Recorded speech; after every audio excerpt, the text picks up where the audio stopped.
네, 안녕하세요. 브릿지의 조한송. JYP 박진영입니다. 와. 그동안 저희가 아파트 분양에 대해서 좀 소개를 많이 해드렸는데 요즘 뭐 전세 수급도 불안정하고 전세값도 많이 오른다고 해서 전세 구하기가 정말 힘든 상황이잖아요. 그래서 이제 서울시에서 시세보다 싼 값에 장기 전세를 공급한다고 해서 공고문이 나오기 전에 실제 좀 살기 어떤지 저희가 좀 현장에 나왔는데, 그래서 저희가 나와 있는 이 현장이 어디죠? 여기 신대방 삼거리 근처에 있는 보라매 자이입니다. 10월에 입주를 앞두고 있는데 그 중에서 이제 26가구를 서울시에서 장기 전세로 공급을 합니다. 959가구 중에 26가구가 장기 전세로 나온다는 네네. 얘기죠? 근데 이 일반 물량의 경우에는 같은 평형의 가격이 전세가가 7억 8천에서 8억 원 선까지도 형성이 돼 있어요. 근데 이번에 이제 서울시에서 공급하는 장기 전세 물량은 가격이 4억 4천만 원대. 그래서 굉장히 합리적인 가격에 기회를 노려볼 수 있을 것 같고, 여러분들이 실제 이 단지 주변의 환경이 어떤지 굉장히 궁금하실 것 같아요. 그래서 저희가 한 바퀴 삥 둘러보면서 자세히 좀 설명을 드리고 현장 분위기 전달하려고 합니다. 주변에 편리한 이 상권은 어떻게 형성돼 있는지, 아이들 통학하기는 어떤지 이런 부분들도 한번 살펴보도록 하겠습니다. 네, 지금부터 네, 가보시죠. 가시죠.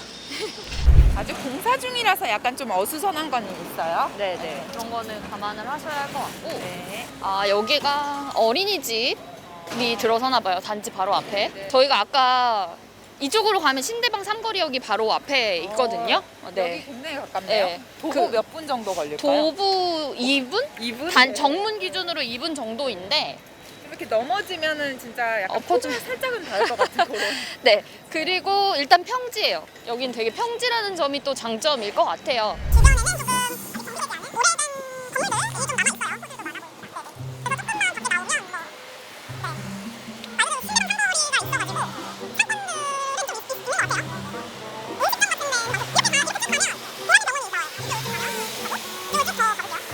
아, 근데 요즘 아파트는 잘 모르는데 저런 테라스가 저렇게 튀어나와 있나 봐. 그리고 보면 밑에는 이렇게 상가가 들어서는 것이 아닌가 하는 생각이 좀 들긴 해요. 상가가 들어설 것 같네요. 여기. 그쵸, 1층에.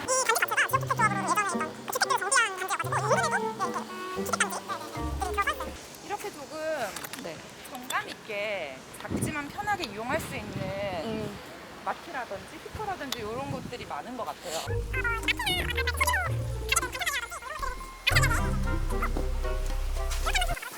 바로 옆에 있는 이 주민센터 있는 것도 굉장히 좋아요. 편리하죠. 네, 뭐 등본 떼거나 뭐. 저희가 이제 학부형의 심정으로 여기 초등학교가 굉장히 바로 여기 보여요. 정면에 대림초등학교라고.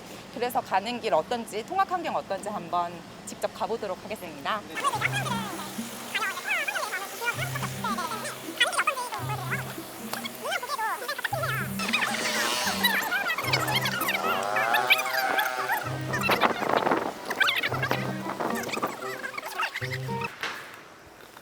대림초등학교가 가장 가깝고 한 도보로 5분 정도? 5분 네. 정도?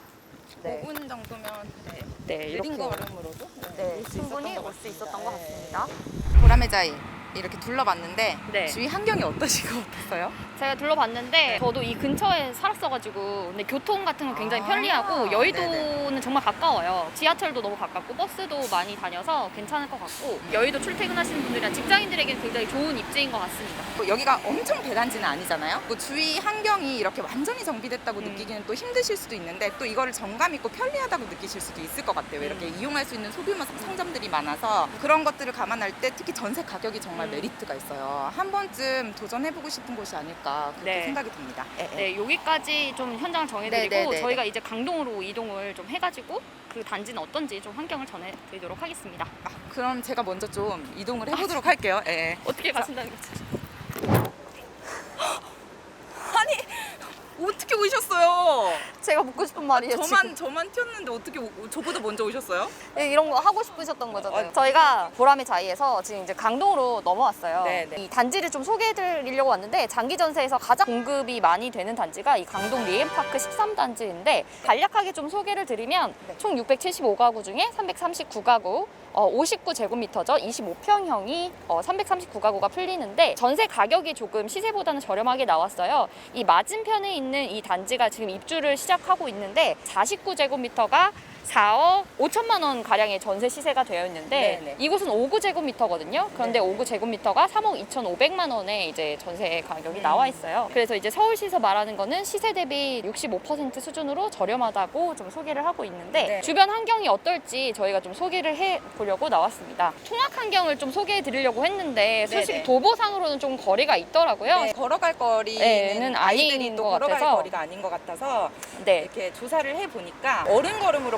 걸어가도 25분, 30분은 걸리는 거리들이라서 강솔초등학교 같은 경우에는 이제 버스 두세 정거장 거리인데 통합버스가 운행된다고 합니다. 또 강명중학교 같은 경우에도 버스를 이용해서 한 15분 이 아파트 바로 앞에 정차하는 3323번 버스를 이용해서 강일역 그리고 그 강명중학교까지 이용을 하실 수 있을 것 같습니다. 아파트가 이제 입주가 하고 있는 상태인데 초등학교 예정 부지도 있지만 아직 개교 시기까지는 좀 거리가 있어서 만약에 내년 3월에 입주를 하시게 되면 그보다 좀 거리가 있는 강솔 초등학교를 이용을 하게 되는데 도보권으로는 조금 거리가 있고요. 지금부터는 또 이 주변 환경 궁금해 하시는 분들이 있으니까 저희가 네네. 좀 직접 걸어 다니면서 네네. 주변 환경이 어떤지 소개를 해드리도록 하겠습니다. 이 맞은편 단지가 입주를 시작을 해가지고 네, 그나마 좀 마트도 있고 근데 아직 좀 한적하죠. 이 옆에는 공원을 조성 중이라고 해서 하는데 굉장히 주변 분들의 기대가 큰 것 같더라고요.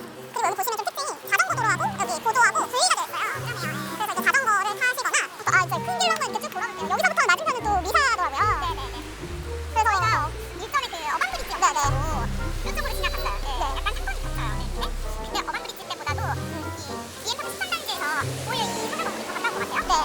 여기 보시면 이제 여기부터 하남시거든요. 신촌이다 보니까 그 일대도 다 이제 새로 단지가 조성되고 하는 곳이다 보니까 굉장히 깨끗하고 좀 안전한 환경인 것 같아요. 외식들도 많이 보이지 않고 아이들 키우기 굉장히 좋은 것 같다는 생각이 들어요. 식당들이 조금 이쪽에 마트도 크게 있었고요. 보시면 다 지식산업센터들이 단지 주변으로 좀 들어서 있어요. 그나마 좀 상권이 그래도 있는 것 같고요. 지금 저희가 한 바퀴를 삥 돌았는데 네. 반대 방향으로 걸어왔으면 네, 금방 직선거리죠. 하남과 거기 서울 쪽 네네. 출근하시는 분들 이용할 수 있는 버스 굉장히 금방 이렇게 한 5분 정도면 올 것 같아요. 뒤쪽으로 이렇게 쭉 네, 오시면 네, 될 것 네, 같은데.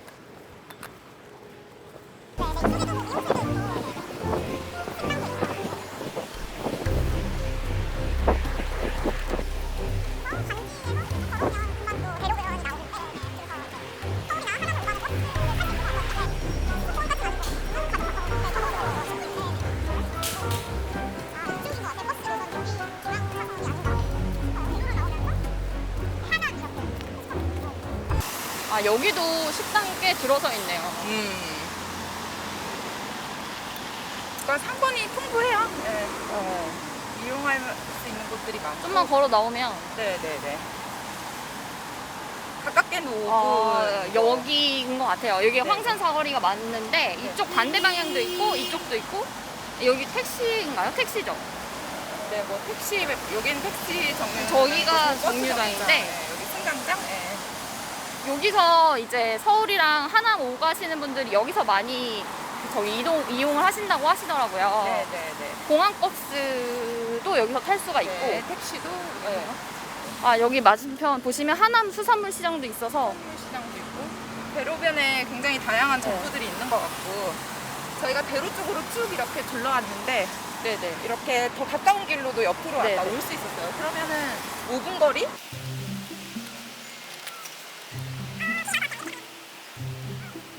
그러면 지름길을 우리가 얼떨결에 찾았어요 지금. 의석장 지름길 찾았어. 맞지? 연륜이란 이런 거야. 버스를 이용하면 강일역보다 인근에 좀 더 들어가서 버스를 이용하면 13분 정도 걸려요. 여기가 더 삼산이단 버스. 네, 삼산이단 버스를 타면 중학교를 또 갈 수가 있고 강일역까지도 갈 수가 있고 버스. 초등학교도 이 삼산이단 버스를 타면 이용할 수가 있고요. 하지만 도보로는 둘 다 조금 거리가 되는 것 같아요. 거리가 있는데. 보시다시피 주위 환경은 이렇게 쾌적하고 한적해요. 새로 다 조성된 건물들이라서. 저는 이렇게 한적하고 깔끔한 게 아이들 키우기에 좀 안심할 수 있겠다라는 생각이 들어요.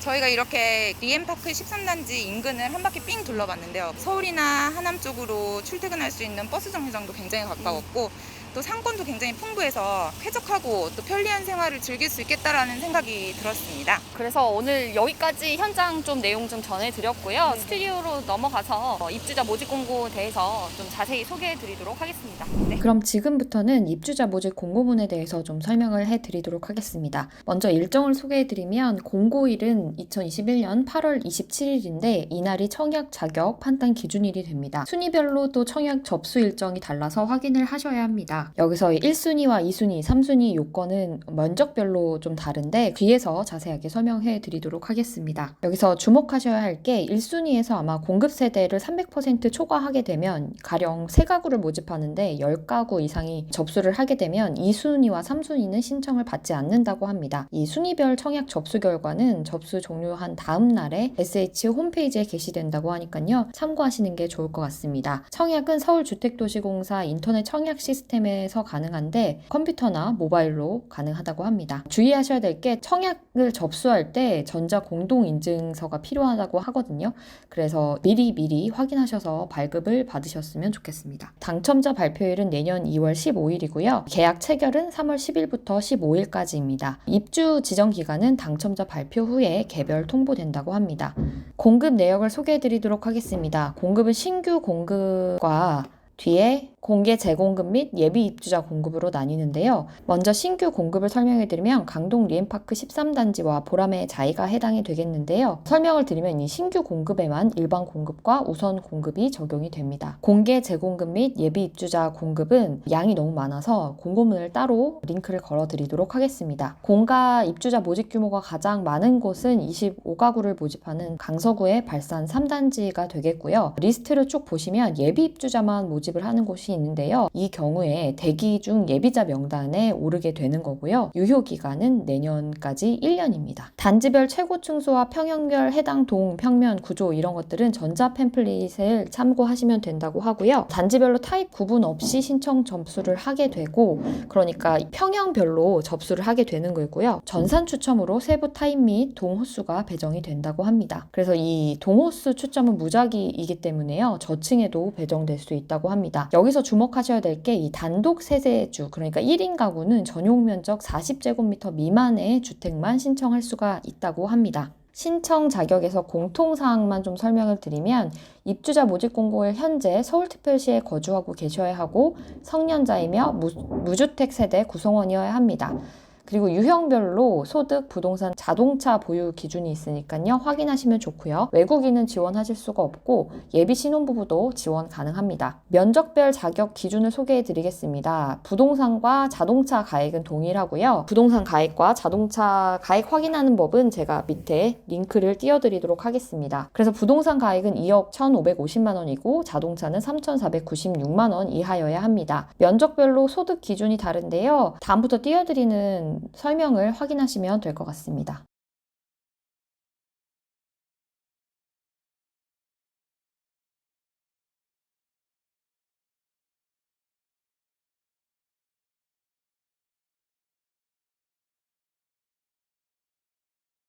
입주자 선정 요건에 대해서 좀 설명을 드리겠습니다. 일반 공급은 공사 건설형, 그러니까 SH가 직접 지은 주택과 서울시에서 재건축, 재개발로 나온 물량을 매입한 주택으로 나뉩니다. 강동 리엔파크의 경우에는 SH가 직접 지은 공사 건설형이 되겠고요. 보람의 자이 같은 경우에는 서울시에서 매입한 주택이 되겠습니다. 네, 먼저 입주자 선정에서 1순위 요건부터 설명을 해드려야 할 것 같은데요. 주택의 유형이 SH 건설형이냐 아니면 서울시 매입주택이냐 그리고 주택 면적이 어떻게 되느냐에 따라서 1순위 요건이 다르니까 잘 확인해 보셔야 합니다. 우선 일반 공급에서의 1순위는 건설형 50제곱미터 미만인 경우에는 소득 요건과 거주지 요건을 맞추셔야 합니다. 이 유형에서 거주지 요건이 맞지 않으면 2순위로 밀립니다. 또 건설형 50제곱미터 이상 8호제곱미터 이하 그리고 서울시 매입형 8호제곱미터 이하는 주택청약저축 가입한 지가 2년이 경과해야 합니다. 그렇지 못하면 2순위로 밀립니다. 마지막으로 8호제곱미터 초과는 청약저축에 가입한 지 2년이 경과하고 예치금을 충족해야 합니다. 예치금은 아래와 같습니다. 일반 공급에서도 그냥 일반이 있고 주거 약자형이 있는데요. 이 주거 약자형은 주택 자체가 고령자나 장애인분들에게 특화된 주택이라고 합니다. 이 점 참고하시면 될 것 같고요. 우선 공급은 신규로 지어서 공급하는 주택, 이번에 회차에 같은 경우에는 보람의 자이와 강동 리엠파크에만 적용이 됩니다. 우선 공급이 있는 이 단지에서 우선 공급으로 지원을 한 다음에 탈락한 경우에는 동일 면적의 일반 공급 신청자로 자동 전환이 됩니다. 일반 공급 동일 순위 경쟁 시의 입주자 선정 순서는 아래와 같습니다. 배점 합산도 설명을 띄워드리도록 하겠고요.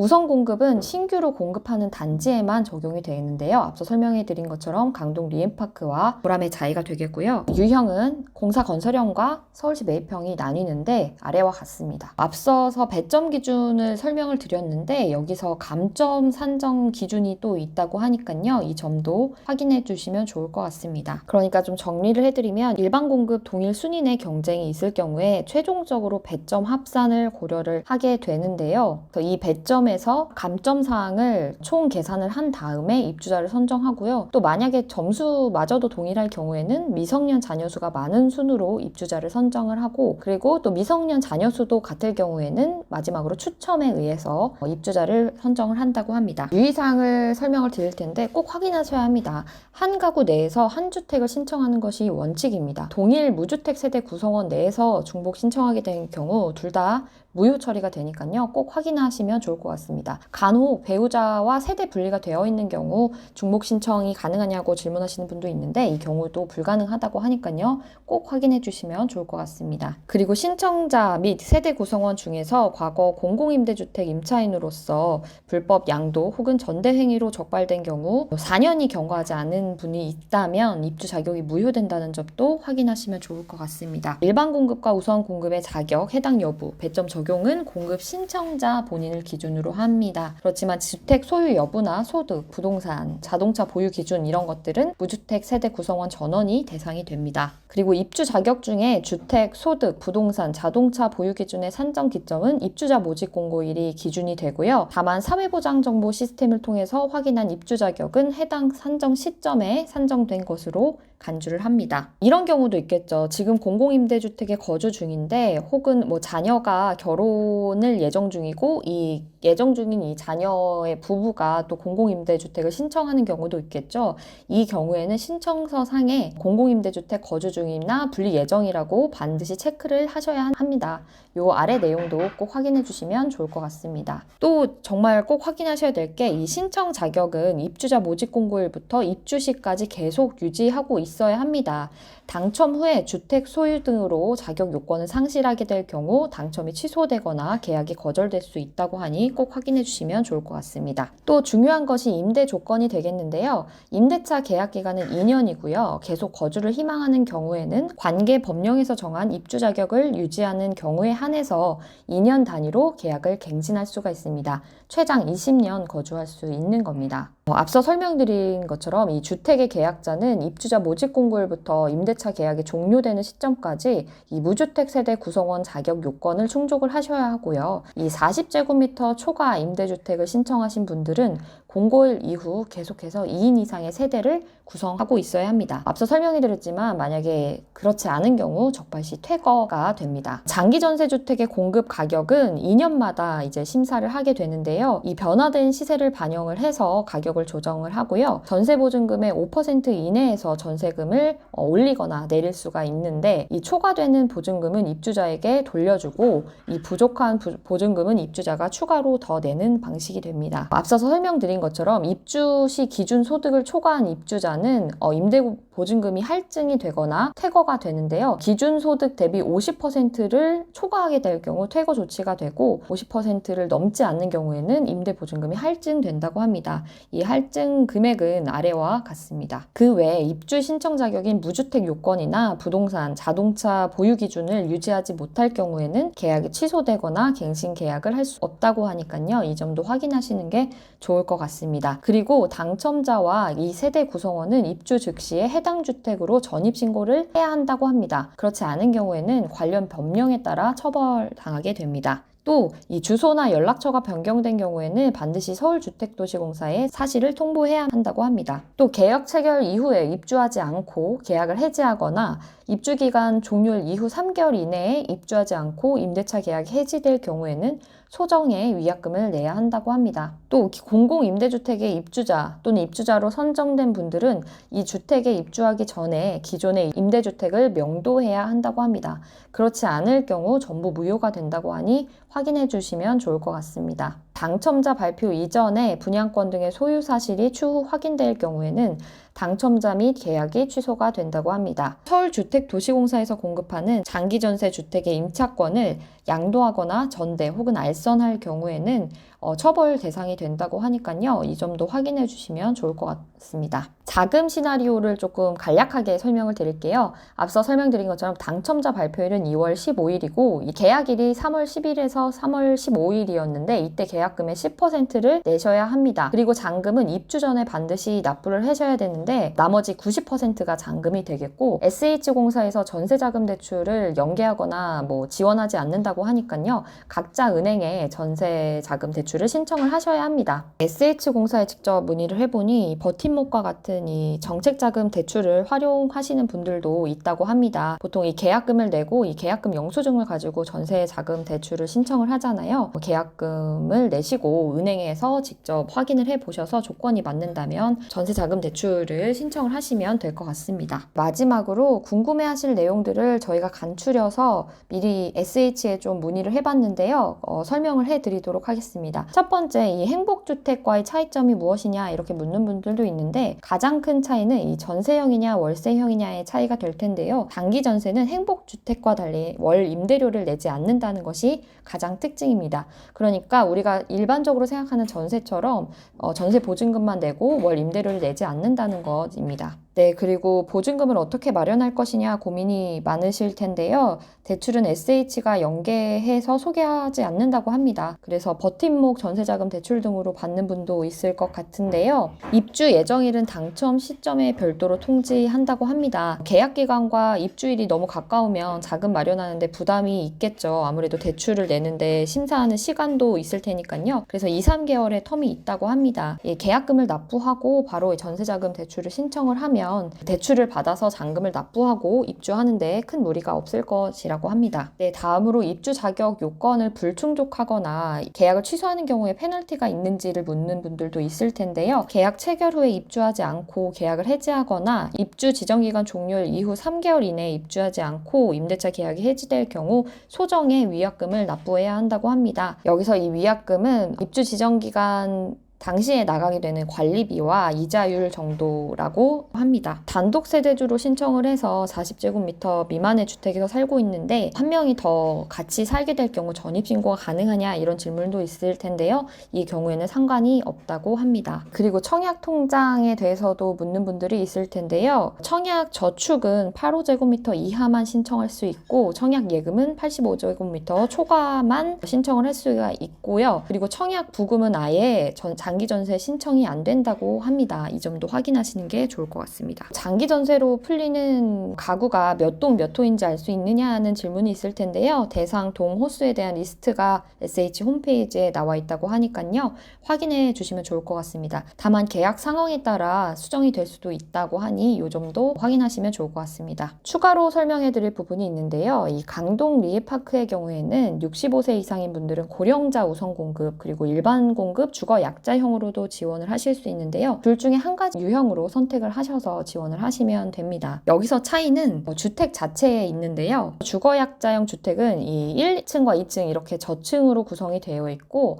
어르신들이 거주하기 편하게 손잡이가 달려 있다던가 특화형으로 지어진 주택이라고 합니다. 그래서 이런 주택을 선호하신다면 주거약자형으로 지원을 하시면 좋을 것 같습니다. 네, 이렇게 오늘 장기전세주택 입주자 모집 공고를 분석을 해봤습니다. 궁금하신 내용은 댓글로 달아주시면 저희가 틈틈이 확인을 해서 알려드리도록 하겠습니다. 도움이 되셨다면 구독과 좋아요 부탁드립니다. 감사합니다.